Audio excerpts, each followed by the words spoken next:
गेल्या 2 दिवसांपासून संततधार पाऊस यवतमाळ जिल्ह्यामध्ये कोसळत आहे। अशा परिस्थितीत पैनगंगा नदीला पूर आला।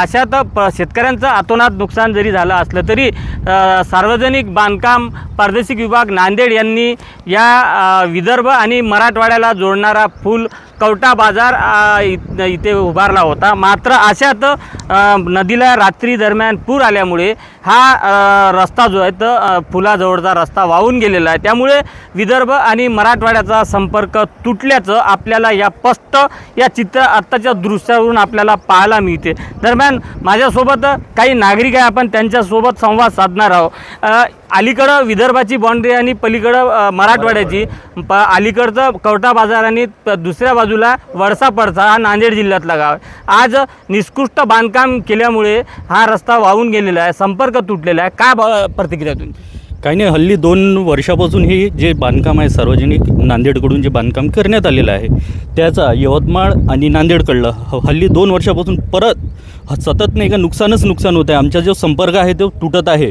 हे जे बांधकाम आहे उत्कृष्ट दर्जाचे नसून जे एक खोटाई म्हणजे आपण म्हणतो ते भ्रष्टाचाराच्या हिशोबानेच दिसलं आहे। कारण गेल्या काही वर्षापासून सतत नाही का हर काम करत राहते थोडेफार आणि तोडत राहते रस्ता। म्हणजे हर वेळेस आपल्याला त्या नदीचा जो प्रवाह असतो, जे पूर परिस्थिती असते, त्यांनी जे दिसली पूर परिस्थिती जे TCM म्हणजे कॅनॉल असते ते प्रत्यक्ष तुटत राहते आणि या रस्त्याचं नुकसान होत राहते।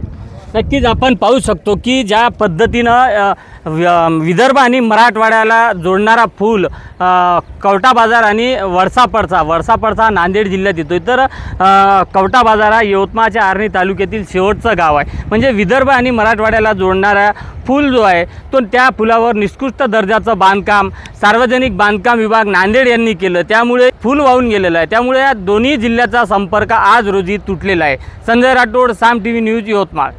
आता isakal.com आहे देशातील नंबर 1 ची मराठी न्यूज वेबसाईट। प्रत्येक अपडेटसाठी isakal.com ला नक्की भेट द्या।